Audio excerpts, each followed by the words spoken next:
निशा की नई नई शादी हुई थी। निशा का भरा पूरा ससुराल है। निशा अपने पति के संग बहुत खुश थी। ससुराल आने के कुछ दिनों बाद ही निशा को पता चला कि उसके पति अतुल के बड़े भाई अनिकेत अब तक कुंवारे हैं और उनकी शादी से मना करने पर ही अतुल की शादी की गई है। एक दिन निशा ने पूछा था, अतुल तुम्हारे भैया अकेले क्यों हैं? उन्होंने शादी क्यों नहीं की? तब अतुल ने निशा को बताया कि मेरे पिताजी का जब देहांत हुआ तब अनिकेत भैया कॉलेज की पढ़ाई पूरी कर चुके थे और मैं तब स्कूल में था। अनिकेत भैया पर अचानक ही घर की सारी जिम्मेदारी आ गई थी। जैसे तैसे उन्हें नौकरी मिली। फिर भैया ने पत्राचार से एमबीए किया और तरक्की की सीढ़ियाँ चढ़ते ही गए। उन्होंने ही मुझे पढ़ाया लिखाया और अपने पैरों पर खड़े होने के काबिल बनाया। जब उनकी शादी की उम्र थी तब वह इस परिवार की ज़रूरतों को पूरा करने में व्यस्त थे और जब उन्हें शादी का ख्याल आया तो रिश्ते आने बंद हो चुके थे। बस फिर उन्होंने शादी का इरादा छोड़ दिया।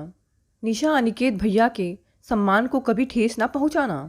यह सब जानने के बाद तो निशा के मन में अनिकेत के लिए आदर के भाव आ गए थे। एक दिन निशा अनिकेत को चाय देने गई तो देखा कि वह कोई पेंटिंग बना रहे हैं। निशा ने पूछा, भैया आप पेंटिंग भी करते हैं? अनिकेत ने हंसकर कहा, हाँ, इंसान के पास ऐसा तो कुछ होना चाहिए जो वह सिर्फ अपनी संतुष्टि के लिए करता हो। बैठो, तुम्हारा पोर्ट्रेट बना दूँ? फिर बताना मैं कैसे पेंटिंग करता हूँ। निशा बैठ गई। फिर अपने बालों पर हाथ फिराते हुए बोली, क्या आप किसी की भी पेंटिंग बना सकते हैं? अनिकेत ने एक पल को उसे देखा और कहा, निशा हिलो मत। उनकी बात सुनकर निशा बूंद बन गई। उसे खामोश देखकर अनिकेत ने पूछा, निशा तुम चुप क्यों हो गई? निशा ने ठुनकते हुए कहा, आपने ही तो मुझे चुपचाप बैठने को कहा है। अनिकेत ने जोरदार ठहाका लगाया तो निशा बोली, जानते हैं कभी कभी मेरा भी मन करता है कि मैं फिर से डांस करना और लिखना शुरू कर दूँ।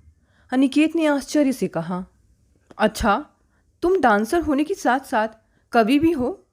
अच्छा बताओ क्या लिखती हो? कविता। तब अनिकेत ने मुस्कुराकर कहा, मैंने तुम्हारा नाम नहीं पूछा। मैंने भी अपना नाम नहीं बताया है, बल्कि आपको यह बता रही हूँ कि मैं कविता लिखती हूँ। अनिकेत ने कहा, कुछ मुझे भी सुनाओ, क्या लिखा है तुमने? निशा ने सकुचाते हुए अपनी एक कविता अनिकेत को सुनाई और प्रतिक्रिया जानने के लिए उनकी ओर देखने लगी तो वह बोली, निशा तुम्हारी यह कविता तो बहुत ही अच्छी है। निशा ने खुश होते हुए कहा, आपको सच में अच्छी लगी? फिर अचानक ही उदास होकर वह बोली, पर अतुल को तो यह बिल्कुल पसंद नहीं आई थी। वह तो इसे बकवास कह रहे थे। अनिकेत निशा के सिर पर स्नेह से हाथ फिराते हुए बोले, वह तो पागल है, तुम उसकी बात पर ध्यान मत दिया करो और मैं तो कहूँगा कि तुम लिखो। रात को निशा ने अतुल से कहा, तुम मेरी कविताओं का मजाक बनाते थे ना, पर जेठ जी को तो बहुत पसंद आई है। देखो उन्होंने मेरा कितना सुंदर स्केच बनाया है।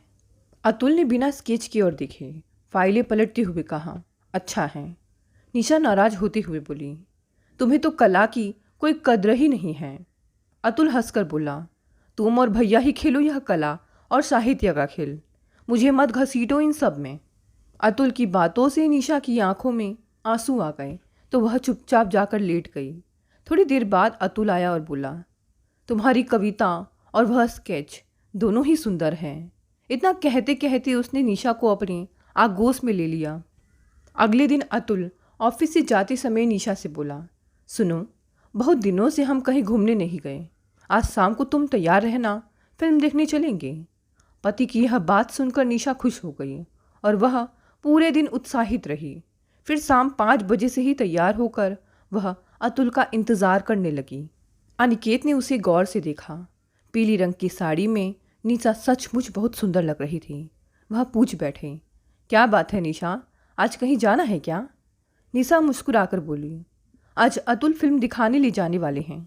धीरे धीरे घड़ी ने 6, फिर 7, फिर 8 बजा दिए, पर अतुल नहीं आया। निशा इंतज़ार कर कर थक चुकी थी। अनिकेत ने देखा कि निशा अनमनी सी खड़ी है तो पल भर में उनकी समझ में सारा माजरा आ गया। उन्हें अतुल पर बहुत गुस्सा आया, फिर भी वह हंसकर बोले, कोई बात नहीं निशा, चलो हम दोनों आइसक्रीम खाने चलते हैं। निशा ने भी बेहिचक बच्चों की तरह मुस्कुराकर हामी भर दी।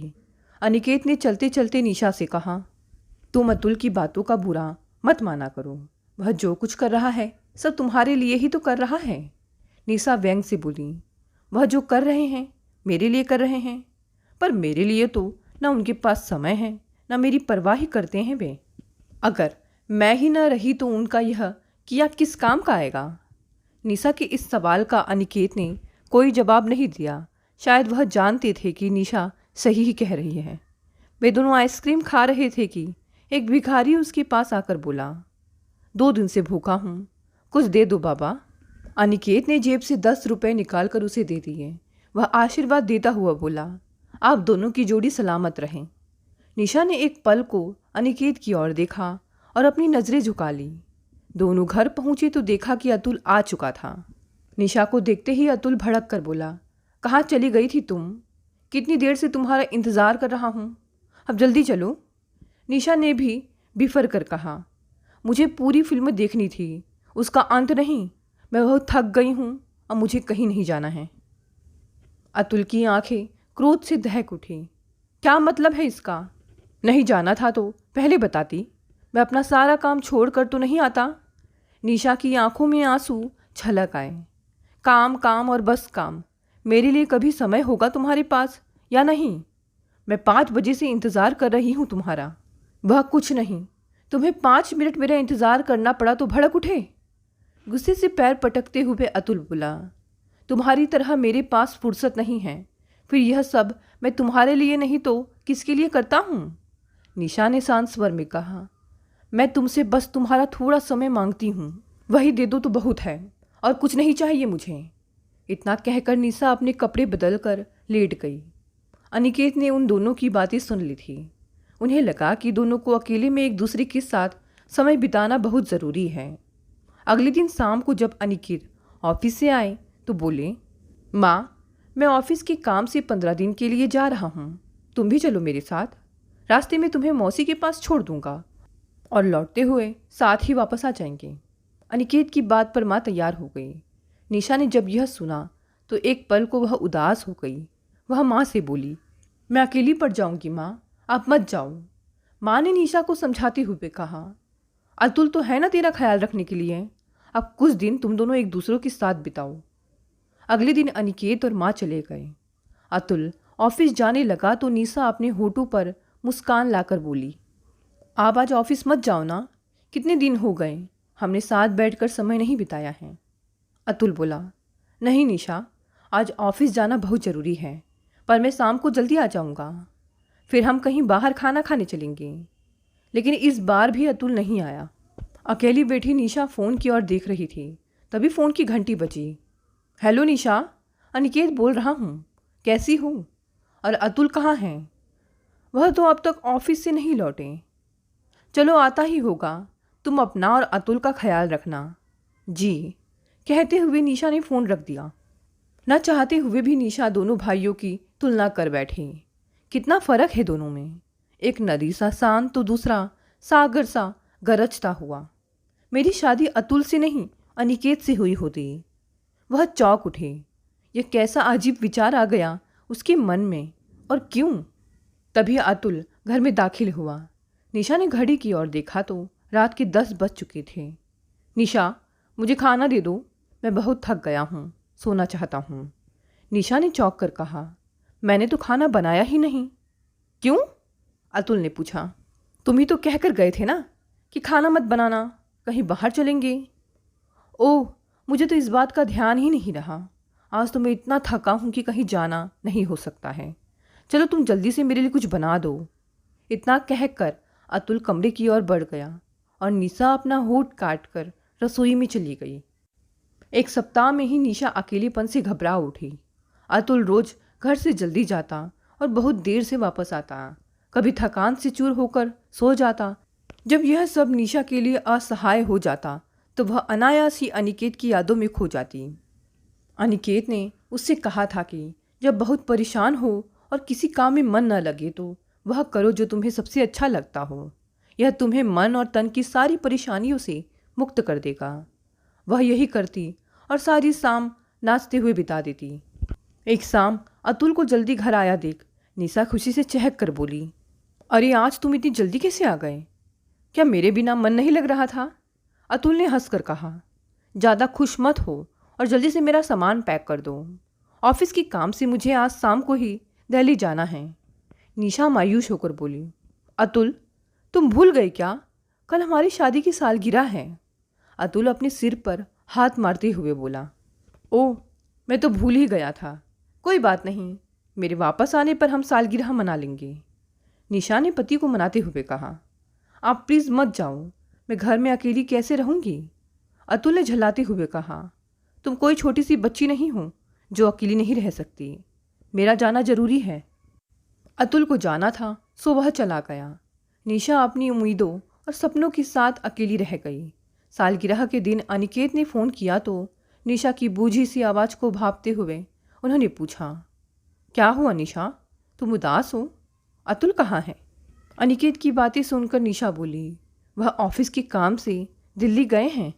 निशा को धैर्य बंधाते हुए अनिकेत ने कहा, तुम परेशान मत हो, मैं और माँ कल ही वापस आ रहे हैं। अगली शाम ही अनिकेत और माँ को घर के दरवाजे पर देख निशा खिल उठी।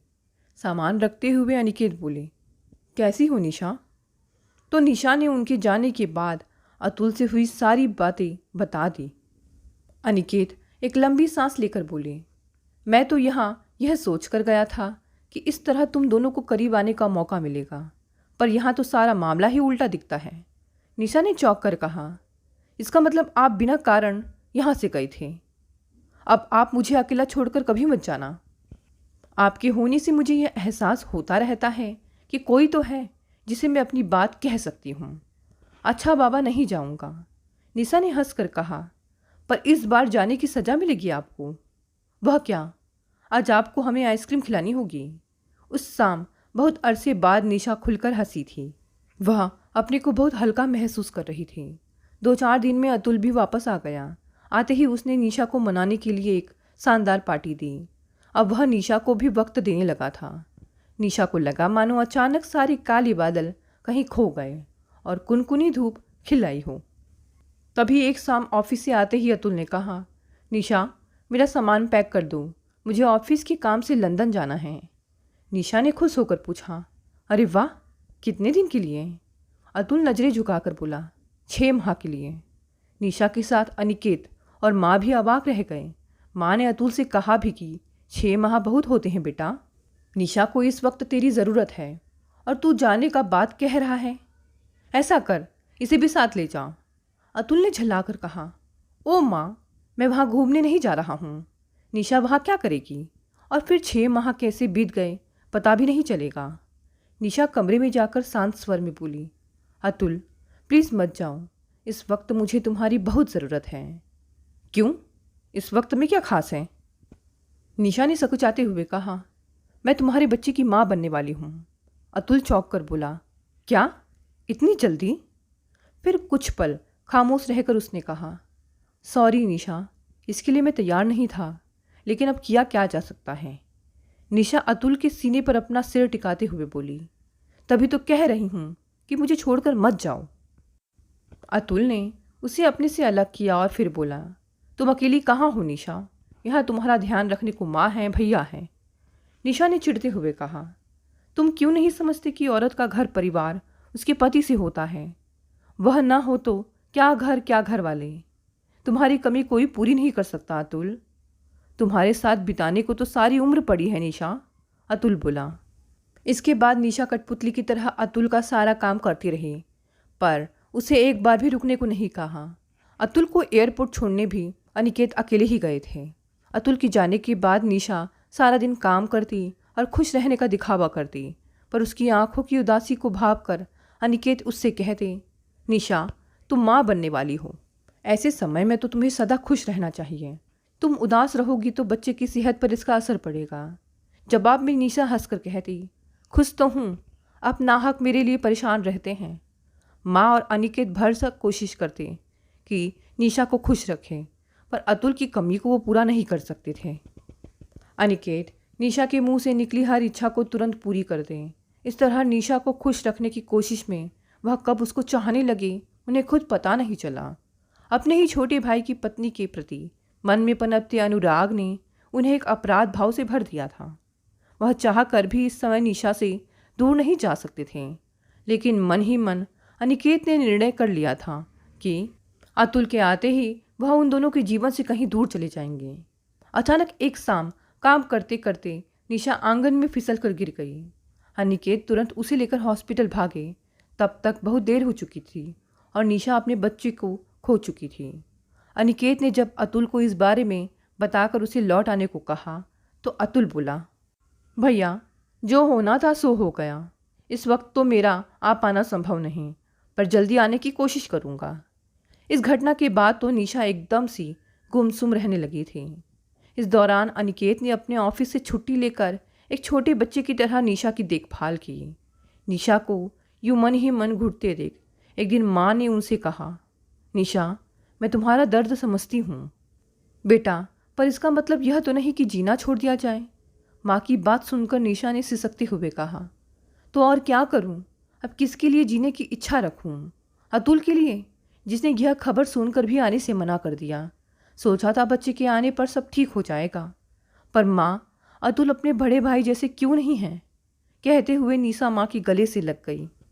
निशा के स्वास्थ्य में कुछ सुधार आने के बाद अनिकेत एक दिन एक व्यक्ति को लेकर आए और बोले, निशा मैं जानता हूँ तुम बहुत अच्छा डांस करती हो और मैं चाहता हूँ कि तुम नृत्य की विधिवत शिक्षा लो। अब निशा को यह एक नया लक्ष्य मिल गया था। वह लगन से डांस सीखने लगी। उसे खुश देखकर अनिकेत को बहुत संतुष्टि मिलती थी। एक दिन माँ ने अनिकेत से कहा, बेटा तेरी मौसी का फ़ोन आया था, वह तीर्थ यात्रा पर जा रही है, मैं भी साथ जाना चाहती हूँ, तुम मेरे जाने का इंतज़ाम कर दो। अनिकेत कुछ चिंतित होकर बोले, माँ निशा से तो पूछ लो, वह यहाँ मेरे साथ अकेले कैसे रह लेगी? माँ ने इस बारे में जब निशा से पूछा तो वह मान गई। माँ के जाने के बाद अनिकेत निशा से कुछ दूरी बनाकर रहने की कोशिश करते और निशा भी अपने डांस में व्यस्त रहती थी। एक दिन निशा ने अनिकेत से कहा, मुझे आपको एक अच्छी खबर सुनानी है। गुरुजी एक स्टेज शो कर रहे हैं और मैं उसमें पार्ट ले रही हूँ। अनिकेत खुश होकर बोले, अरे वाह, कब है वह? अगले शुक्रवार। अनिकेत ताली बजाकर बोले, वाह, इसे कहते हैं संयोग। उसी दिन तो अतुल और माँ वापस आ रहे हैं, बड़ा मज़ा आएगा। तब अतुल तुम्हें स्टेज पर दिखेगा। शाम को अनिकेत घर लौटे तो तेज बारिश हो रही थी। आते ही उन्होंने आवाज़ दी, निशा एक कप चाय दे दो। बहुत देर तक जब निशा नहीं आई तो वह बाहर आकर निशा को देखने लगे। निशा वहाँ भी न थी। तभी उन्हें छत पर पैरों की थाप की आवाज़ सुनाई दी। वह छत पर गए तो देखा कि निशा बारिश में भीगते हुए नृत्य का अभ्यास कर रही थी और उस पल निशा बहुत खूबसूरत लग रही थी। अनिकेत ने अपनी नज़रें झुका ली और बोले, निशा नीचे चलो, बीमार पड़ जाओगी। अनिकेत की आवाज़ सुनकर निशा चौंक पड़ी और उनके पीछे पीछे चल पड़ी। थोड़ी देर बाद जब वह चाय लेकर अनिकेत के कमरे में आई तब भी उसके गीले केसों से पानी टपक रहा था। चाय पीते हुए अनिकेत बोले, निशा बैठो, तुम्हारा एक पोर्ट्रेट बनाता हूँ। निशा बैठ गई। पोर्ट्रेट बनाते हुए अनिकेत ने देखा कि निशा की आंखों से आंसू बह रहे हैं। वह ब्रश रखकर निशा के पास आ गए और उसके आंसू पूछते हुए बोले, निशा अब तो अतुल आने वाला है, अब इन आंसुओं का कारण?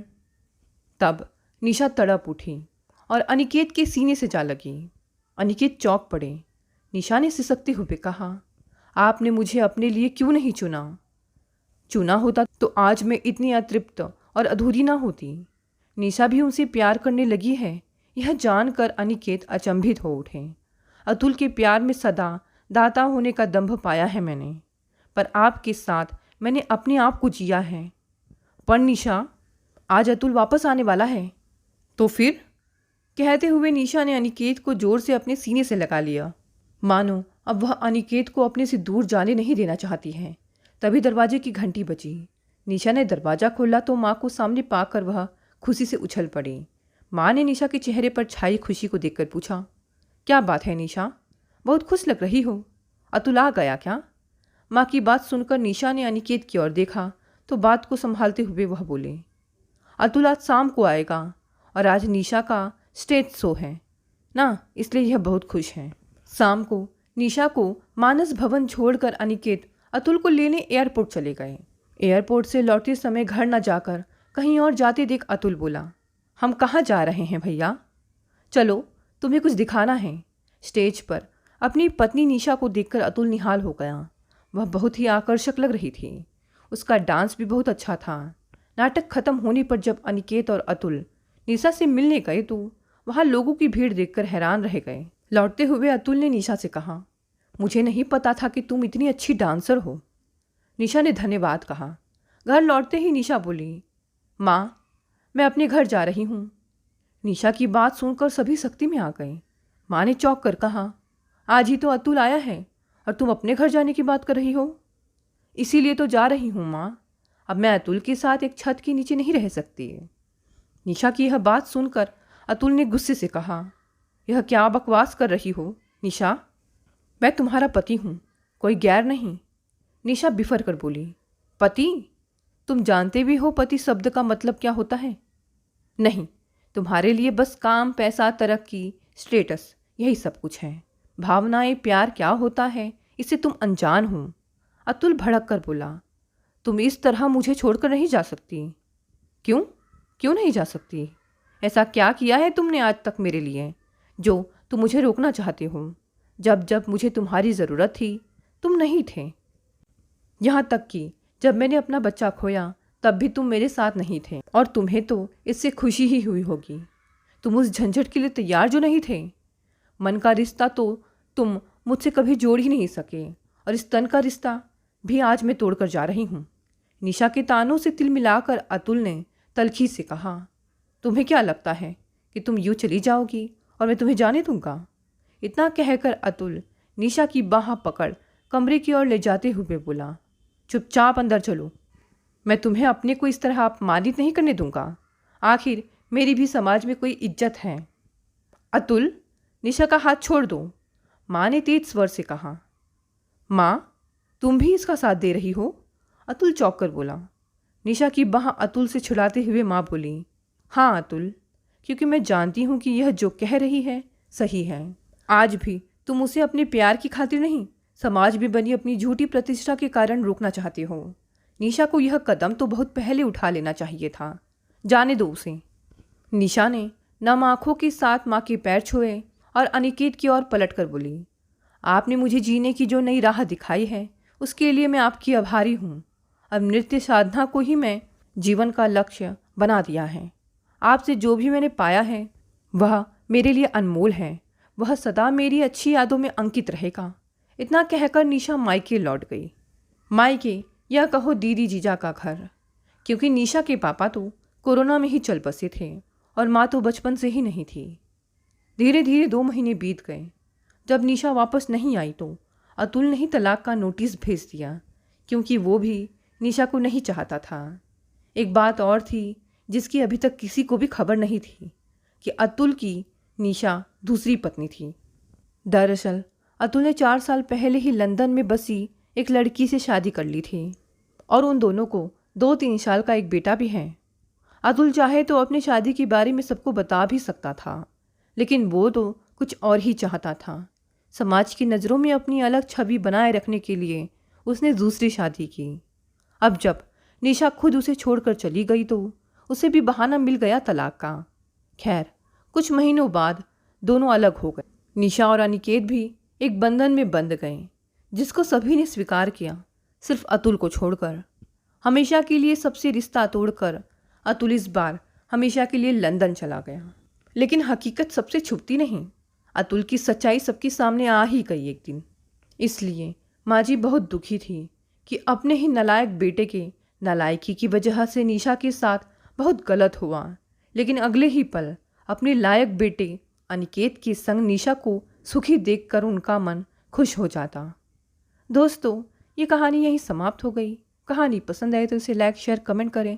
नए हैं तो इस चैनल को भी सब्सक्राइब कर लें। मिलते हैं अगली नई कहानी से। आपका बहुत बहुत धन्यवाद।